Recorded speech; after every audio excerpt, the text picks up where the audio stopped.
everyone, and welcome back to my channel. Today we're going to be reviewing Age of the Prime's Transformers 1 movie, Sentinel Prime. Now this is from the recent animated release, which was a masterpiece. It's definitely my top 5 movies of all time, and I was really excited to pick this up because I do have the Optimus Megatron, unfortunately sitting in my closet, but I opened him first because he was kind of a really well done character in the movie, and I've heard mixed reviews about him, so I just wanted to see what I was signing up for.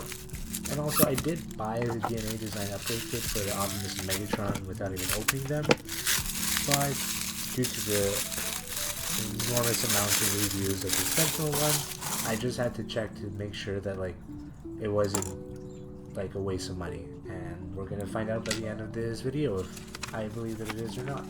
Anyways, instructions are relatively short and sweet, and we really love those. As for accessories, all we get is the bright pink shield and 2 blaster rifles.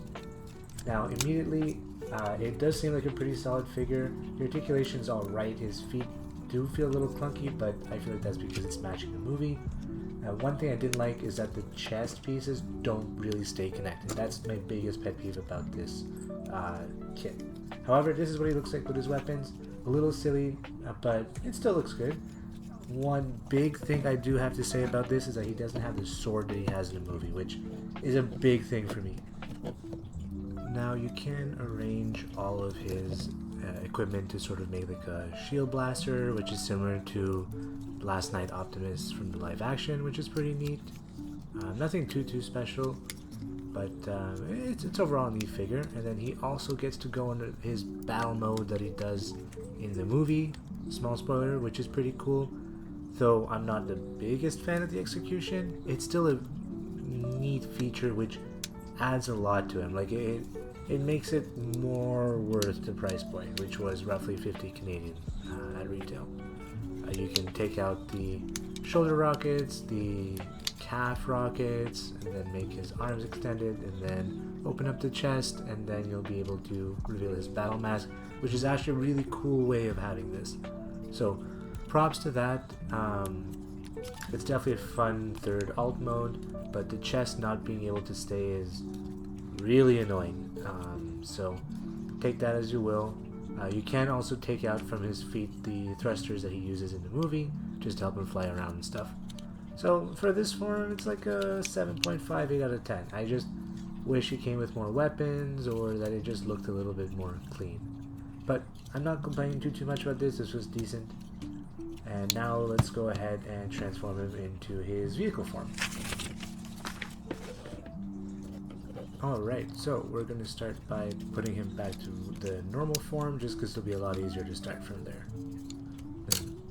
So we're going to start by expanding the arms, and then hiding all the other extra equipment, and we're going to untab these wing pieces and tab them in down to bottom. It's a little finicky sometimes, so you kind of just have to play around with it until it tabs in. It will be a satisfying noise, which is nice. And then after that, you can, as you can see, you can just take off the chest pieces. You can also hide the mask. Then let's make sure to rotate the head around, and you can lift up the front of the plane all the way forward, and it will tab in to his neck pretty much. From there, you can lift up his backpack, and then you can connect his legs together. And then you can shimmy and fully slide down his backpack so it connects to those legs. You do have to just move it around and unhook it, bring it downwards. After that, it does tab in. These yellow pieces do tab into the side of the legs. And then we're almost there. It's just a matter of moving the chest piece down, which does actually tab in, sort of. And then the arms will be tabbing into the wings, which is nice because at least that's how you're going to keep your stability. And as you can see, it tabs in right below the little blue part there. After that, all that's really left is for us to do the feet and the wings. So open up the thrusters like we did for the battle mode, put them back in, and then fold the feet down. And then let's flip them around and raise those wings, and there you go. That is the vehicle form. It's short, it's relatively satisfying, and it's fun. It's a nice little desktopper. It's a fun figure. Overall, I think I'm giving this like a 7.5 out of 10, only because of its lack of potential. I feel like it doesn't do the movie version justice. Anyways, at the end, you do attach these guns over to the side of the ship, which is pretty neat.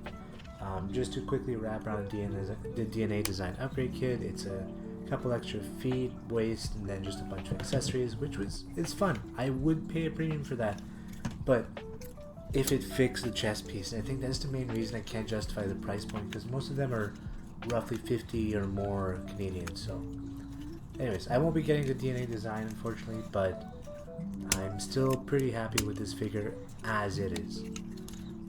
We're just going to turn it back into robot form. It's nothing too complicated. It's still satisfying to do. So overall, I'd say this is a worth it purchase, but there's a couple of things that we just can't justify, and sometimes it's good to save that extra money. But yeah, let me know what you think down in the comments below. And as always, thanks for watching. I've got a couple of fun videos coming out next, so till next time, bye-bye.